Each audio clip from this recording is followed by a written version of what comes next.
Hello नमस्कार दोस्तों, welcome to my YouTube channels. हम शुरू करेंगे आज की अपनी क्लास, जिसमें 10 ज्योग्राफी के इंपॉर्टेंट क्वेश्चंस देखेंगे। तो आइए शुरू कर लेते हैं हम लोग। आज का सुविचार पढ़ लेते हैं। क्या है? तू भी वही कर जो घड़ी करती है, चलता रहे, आज नहीं तो कल सफलता जरूर तेरे कदम चूमेगी। मतलब घड़ी का काम क्या है, वो कभी नहीं रुकती है। तो सेम वैसे ही हमें भी अपना काम कंटिन्यू करते रहना चाहिए। तो आइए शुरू करते हैं। क्वेश्चन नंबर फर्स्ट पढ़ लेते हैं। क्या है? निम्नलिखित में कौन सा संग्रहालय कटक में है? अब इसमें सबसे पहले आपको ये पता होना चाहिए कटक कहाँ है। तो कटक कहाँ है? तो कटक ये उड़ीसा में है। कटक कहाँ है? उड़ीसा में। तो ये पूछा गया निम्न में से कौन सा संग्रहालय कटक में स्थित है। तो ऑप्शंस क्या है? नेताजी जन्म संग्रहालय, भारतीय संग्रहालय, राष्ट्रीय संग्रहालय या सालार संग्रहालय। तो हमारा इसका सही आंसर क्या हो जाएगा?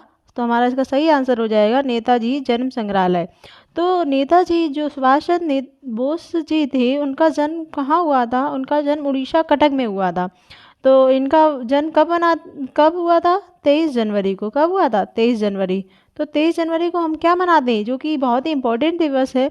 23 जनवरी को हम पराक्रम दिवस मनाते हैं। क्या मनाते हैं? पराक्रम दिवस। नेक्स्ट नंबर क्वेश्चन, भारतीय वन्य जीव अधिनियम किस वर्ष लागू हुआ? ऑप्शंस है 1974 में, 1973 में, 1972 में या 1970 में। तो हमारा इसका सही आंसर क्या हो जाएगा? तो क्या पूछा है उन्होंने पूछा है भारतीय वन्य जीव अधिनियम। क्या पूछा है? भारतीय वन्य जीव अधिनियम। तो हमारा इसका सही आंसर क्या हो जाएगा? 1972 में। तो 1974 में क्या हुआ था? तो कॉपी पे निकाल लीजिए, आप लोग लिख लीजिए या सुन लीजिए। तो 1974 में हुआ था जल प्रदूषण वाला जो बनाया गया था, वो था 1974 में। ठीक है ना। और 1973 में आपको सबको पता होगा प्रोजेक्ट टाइगर लॉन्च हुआ था। 1973 में क्या हुआ था? Project tiger. लिख लीजिए, 1973 में प्रोजेक्ट टाइगर वाला लॉन्च हुआ था। और ठीक है ना। और कुछ इसके साथ हम और भी समझ लेते हैं। 1986 में पर्यावरण संरक्षण हुआ था और 1981 में वायु प्रदूषण वाला हुआ था। ठीक है ना। नेक्स्ट नंबर क्वेश्चन देख लेते हैं हम लोग। क्वेश्चन थर्ड क्या है? प्रवध, मंजीरा और मनेर नदी की सहायक नदियां हैं। तो आपको पता होना चाहिए कि प्रवध, मंजीरा और मनेर ये किसकी सहायक नदियां हैं। तो जो ये हैं, तो ये गोदावरी की सहायक नदियां हैं। आपको मंजीरा तो सबको ही पता होगा, क्योंकि ये इम्पोर्टेंट नदी भी है। तो जो गोदावरी नदी है, उसकी सहायक नदियां हैं। तो गोदावरी की और भी सहायक नदियां, उन्हें हम देख लेते हैं वो कौन कौन सी हैं। बलधा, दुधवा, दुधना, पूर्णा, प्राणहिता, पेनगंगा, वेनगंगा, इंद्रावती, ये सब किसकी नदियाँ, सहायक नदियाँ? ये सभी भी गोदावरी की सहायक नदियाँ हैं। इसमें मंजीरा क्यों इम्पोर्टेंट है? क्योंकि इस पे निजाम सागर बांध स्थित है। ये क्यों स्थित है? क्योंकि इस पे निजाम सागर बांध स्थित है। ठीक है ना। निजाम सागर बांध किस नदी पे स्थित है पूछ लिया जाता है, तो वो मंजीरा पे है। ठीक है। नेक्स्ट नंबर क्वेश्चन देख लेते हैं। स्टेचू ऑफ यूनिटी में स्थित है। तो स्टेचू ऑफ यूनिटी कहाँ स्थित है? तो स्टेचू ऑफ यूनिटी कहाँ स्थित है? ऑप्शंस क्या है? केवड़िया, ललितपुर, पटना, भिलाई। तो statue of unity Kevadia Gujarat में स्थित है। कहाँ स्थित है? केवड़िया गुजरात में। गुजरात में। ठीक है ना। तो केवड़िया गुजरात में स्टेचू ऑफ यूनिटी स्थित है, जो कि कहाँ पे? सरदार सरोवर डैम पे स्थित है। अब आपको पता होगा कि जो स्टेचू ऑफ यूनिटी है वो किसकी मूर्ति है। तो ये इसका आंसर आप लोग मुझे बताएंगे। मैं आपको कुछ हिंट दिए दे रही हूँ कि 31 अक्टूबर को इसकी स्थापना हुई थी। अगर नहीं पता है, चलिए मैं ही बता दे रही हूँ। तो statue of unity Sardar Vallabh भाई पटेल को समर्पित है। ये इन्हीं का एक स्मारक है और इन्हीं की याद में इसको बनाया गया था।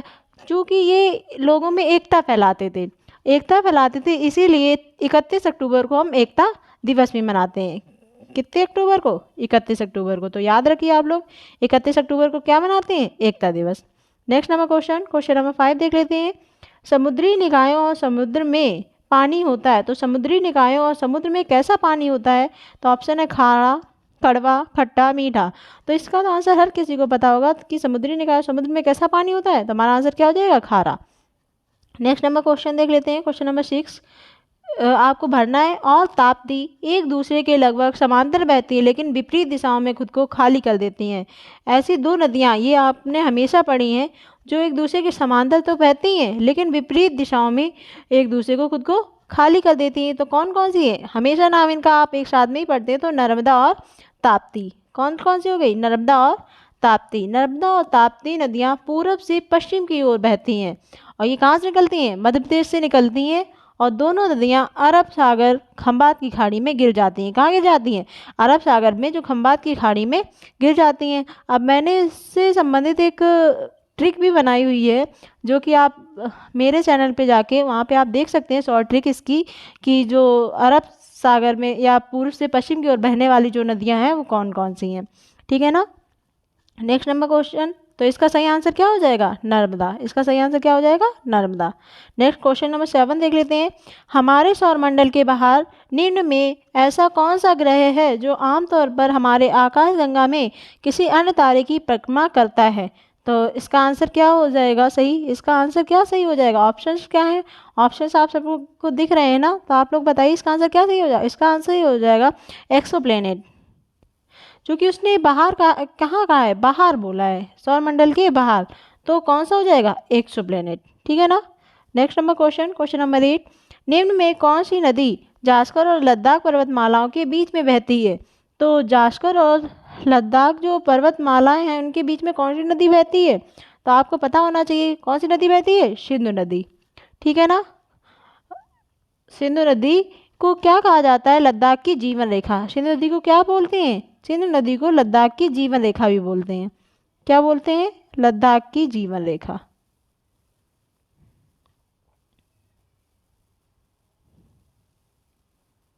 ठीक है ना। चलिए next number question, question number 9, Himalaya पर्वत की सुदूर उत्तरी पर्वतमाला को किस नाम से जाना जाता है? हिमालय पर्वत से सुदूर जो उत्तरी पर्वतमाला है उसे किस नाम से जानते हैं? ऑप्शंस क्या है हमारे? ऑप्शंस है हमारे बाह्य हिमालय, निम्न हिमालय, महाभारत हिमालय या महान हिमालय। तो हमारा आंसर क्या हो जाएगा? ये ब्राह्म्य नहीं, ये बाह्य है, इसे बाह्य आप लोग कर लीजिए। तो हमारा कौन सा हो जाएगा? बाह्य Himalaya.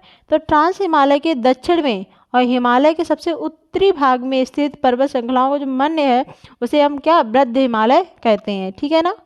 Next number question, question number 10 देख लेते हैं। किस प्रकार की मिट्टी में पानी की अधिकतम मात्रा बनी रहती है? ऐसी कौन सी मिट्टी है जिनमें पानी की अधिकतम मात्रा बनी रहती है? ऑप्शंस है चिकनी मिट्टी, चिकनी बलुई मिट्टी, रेत या गाद। तो आपको पता है बलुई तो हो ही नहीं सकती, तो हमारा आंसर क्या हो जाएगा? चिकनी मिट्टी। इसी में तो पानी की अधिकतम मात्रा है वो संचित बनी रहती है ना। ठीक है ना। काली मिट्टी को जो पानी की सबसे अधिकतम मात्रा किस में रहती है? काली मिट्टी में रहती है। और काली मिट्टी को क्या कहते हैं? इसको स्वतः जुताई वाली मिट्टी भी कहा जाता है। क्या कहते हैं? स्वतः जुताई वाली मिट्टी भी कहा जाता है। ठीक है ना। तो ये आज की क्लास के हमारे 10 इंपॉर्टेंट क्वेश्चंस थे जो कि फिनिश हो गए हैं। आप लोगों ने इसे देखा, इसके लिए धन्यवाद। ऐसे ही और वीडियो को देखने के लिए आप हमारे साथ इस क्लास में जुड़े रहिए आगे के लिए। ठीक है ना। धन्यवाद तब तक के लिए।